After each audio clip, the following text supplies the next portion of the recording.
On a strange planet dominated by blue aliens called drags, we see that human beings play the role of small creatures that are raised as pets. So today, the film begins with a human woman running away with a baby in her arms. We see that she is scared when she turns around as a giant blue hand treats her like a toy. She tries to escape, then is almost cornered and wounded with projectiles. And in the end, we see that the hand drops her from a great height. So, she dies next to her baby. Those who played with her were 3 alien children, who run when they see people approaching. A family appears, and a girl sees a crying human baby and decides to adopt him. A voiceover of a human man tells us how his life began there, living in the house of a family that performs astral meditations, and they use a strange machine to place a necklace on him in order to control him.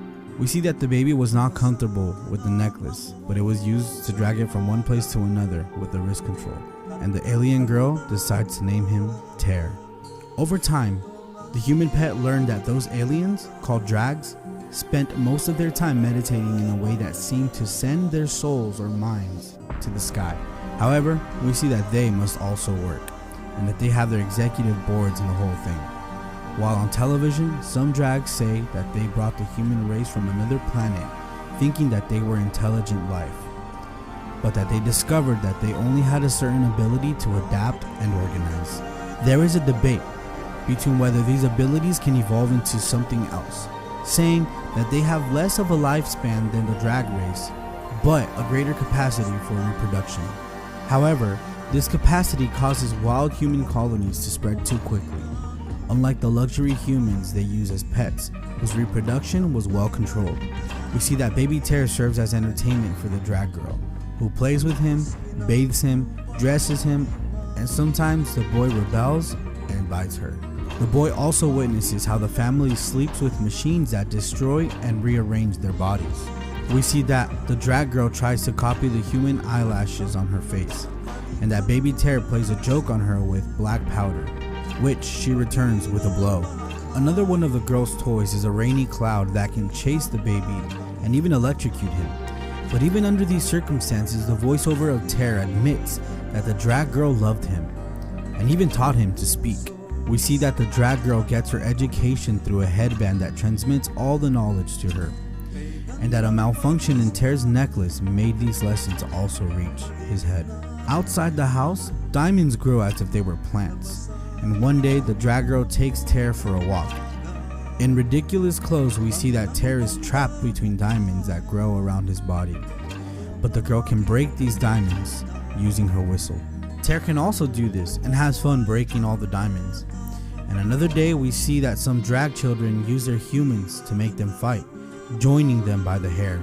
The girl also wants Ter to fight, and they put him against an old man who starts singing until Ter makes him shut up by choking him. So the drag children have to get him off. Over time, we see that Ter even learned to take lessons himself using the headband, although the drag parents don't care because they believe that he does not know how to interpret these classes. However, they forbid the girl to take lessons with the human nearby, as they believe the human can distract her. We see that the drag girl becomes a teenager who begins to spend time meditating and played less and less with the human. And Ter, not being able to take more lessons with her, decided to run away from the house with the headband. When she realizes the absence of both possessions, the drag girl goes to her mother, who tells her to use the remote control to bring the human back. And although the girl does not want to because it could hurt Ter, she ends up doing it anyway. We see that Ter is dragged by his necklace back home, but ends up stuck between 2 plants. And then another human appears with a gun to remove his necklace. This human also wears a necklace, but she says it is fake, and she wears it to deceive the drags. Ter then tells her about the headband and the learnings they can get from it. The woman takes Ter through places where there are strange creatures until she reaches a den of wild humans who laughed at him because of his luxury human dress. This den is known as the Great Tree, and Ter is brought before the leader. Ter shows him that he knows how to interpret drag technology so he can help them avoid traps. At night, the leader feeds everyone some stones that make people shiny, and we see that this is a ritual for going into pairs, finding a hiding place and mate. Most wild humans gather to take lessons using the headband, but some believe that such knowledge is not good for humans. So they decide to carry out a combat to decide whether they should continue the lessons or not, in which the positive response wins. A kind of silkworm generates a new outfit for Terr, and then wild humans take him on an expedition in which they steal things from drag people. But then another brand of wild humans steal these provisions from them. Back to the Great Tree, the humans continue to learn about the culture and history of the drags, while Terr gets a girlfriend. Suddenly, we see a creature attacking the Great Tree. With its sticky tongue, it eats several humans. However, those who manage to escape hunt the creature, causing it to fall, and they take its blood as a drink.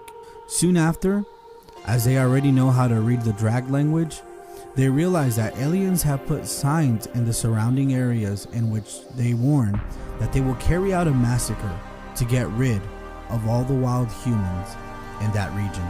The leader of the wild humans decides to set up some lookout posts to avoid being taken by surprise. And one night, Terr is attacked by another wild group who kidnap him to ask him what he was doing in those territories.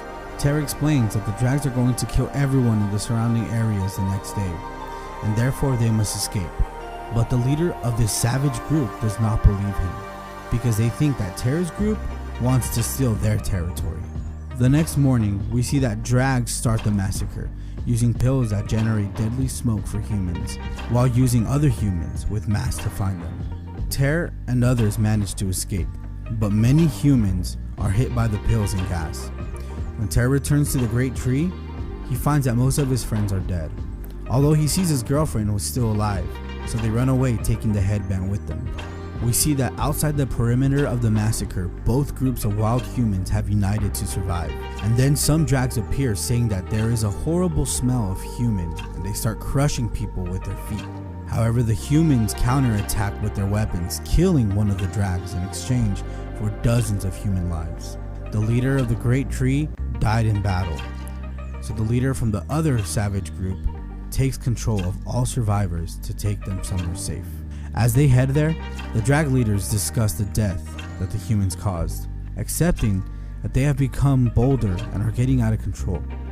They also realize that they already know how to read the drag language, since they arrange the supply boxes according to what they bring inside without having opened them. Then they begin to propose measures to bring humans under control, such as multiplying the killing measures by 6, a better regulation of the luxury human market, and starting to use a new type of deadly weapon against the wild ones. Meanwhile, in another place, we see that a creature is born and another licks it, as if it was its mother, but then it eats it. Then we see that the group of survivors settled in an abandoned rocket factory in which they created a colony, although they plan to dominate the entire planet. Many colonies of wild humans joined them, and that with all the knowledge they had obtained from the headband, they managed to minimize the drag tools so they can use them. Thanks to this, they managed to build 2 rockets, while discovering the drags plan a big wild human massacre. Then one day, machines appear in the abandoned factory, and throw circles of light that adhere to any surface, and which serves for human recognition. Meanwhile, the leader of the humans dies, saying that they must leave in the rockets to another world in which they called Fantastic Planet. And shortly after, we see that new machines to kill humans appear, ending with dozens of these per second. The 2 rockets are launched, while hundreds of humans are left to die in the factory in horrible ways. And when the rockets reach the Fantastic Planet, we see that humans find giant headless sculptures there. They realize that when the drags meditate, their souls are not only sent to the sky, but that they reach these headless bodies to meet creatures from other planets, with whom they perform their own ritual of reproduction in exchange for nutrients that is vital for their race to survive. Knowing this, humans begin to destroy the giant sculptures, causing panic in the minds and bodies of the drags. Then, the drags decide to make peace with the humans, and we see that many years later, a drag child takes a lesson in which it is explained that after this agreement between races, the drags created a second and artificial planet that humans called Earth, and filled it with cities.